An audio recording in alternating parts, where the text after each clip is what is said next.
At exactly 2:34 a.m., every light inside the Briarwood County morgue flickered at once. Not one bulb failed. Not two. All of them. Together. Like the building itself had blinked. Ethan Cole froze mid-step, his coffee cup trembling in his hand. The security monitor in front of him glitched, static crawling across all 12 screens. The digital clock above the door blinked 2:34, then went dark. That's new, Ethan muttered, forcing a laugh that sounded too loud in the empty room. He had only been working the night shift for 3 weeks. The pay was good, the hours were quiet, and the county promised nothing ever happens. That was the lie everyone told new hires. From the hallway leading to the cold storage rooms, something whispered his name. Ethan. The coffee slipped from his hand and shattered on the floor. The whisper came again, closer this time. Ton. He turned slowly, heart pounding so hard it hurt. The hallway was dark now, swallowed by shadow. The overhead lights refused to turn back on. This isn't funny, he said, his voice shaking. If this is some kind of prank. A metal drawer slammed shut down the hall. Ethan's breathing became shallow. The morgue had strict rules. No drawers moved unless a body was being examined. And no one else was on shift tonight. Then the whisper returned, no longer soft. 2:34. 3 hours earlier, Ethan had arrived at 11:30 p.m., signing in and joking with the day coroner. Drive. Linda Reyes. Rule number 1, she'd said, locking her office. If you hear something after 2 a.m., ignore it. Ethan laughed. You're serious? Linda didn't smile. Dead serious. At the time, he thought she was messing with him. Now, standing alone in darkness, he wished he'd asked why. 2:35 a.m.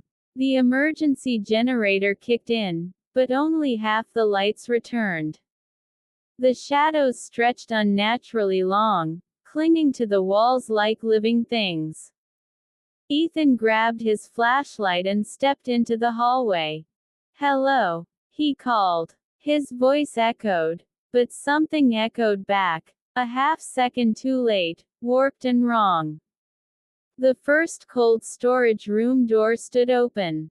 Ethan hadn't opened it. Inside, one metal drawer was slowly sliding outward, on its own. The tag hanging from the handle fluttered, though there was no wind. Jane Doe. Time of death. 2:34 a.m. That's not possible, Ethan whispered. Jane Doe had arrived yesterday. The drawer stopped moving. Then a hand twitched. Ethan stumbled backward, slamming into the wall. His flashlight beam shook as it landed on the body inside. The woman's eyes were open and staring directly at him. Her mouth moved, not to scream, but to smile. You're late, she said.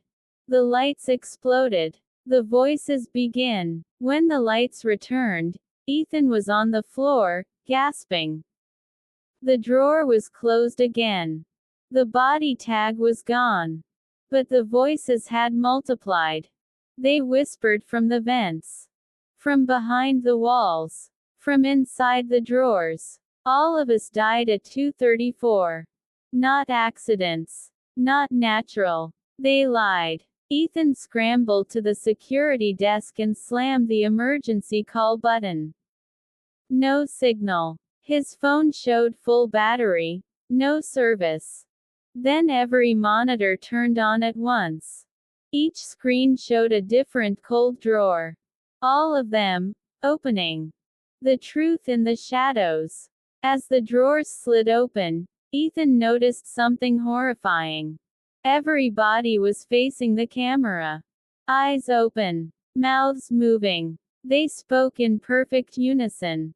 He's here. The final screen flickered, then showed Ethan himself, standing in the hallway. Alive. Breathing. Timestamp. 2:34 a.m. Behind the version of him on screen, a tall shadow peeled itself off the wall. It had no face, only a mouth full of shifting darkness. The real Ethan turned slowly. The shadow stood inches away.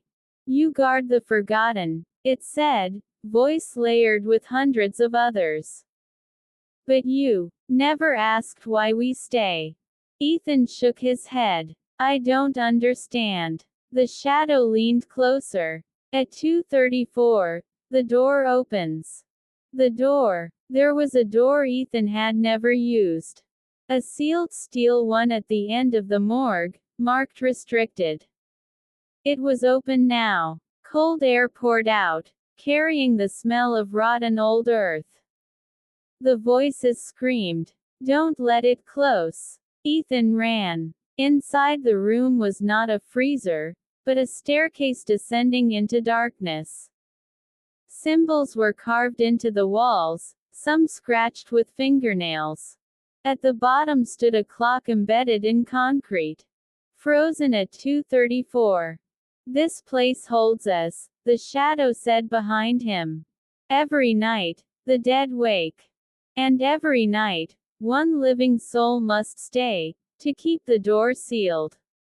Ethan turned. And if I don't? The shadow smiled wider than humanly possible. Then we walk. 2:36 a.m.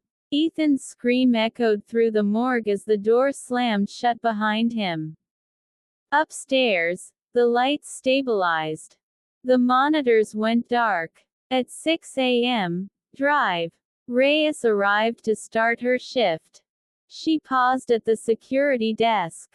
A new log entry blinked on the screen.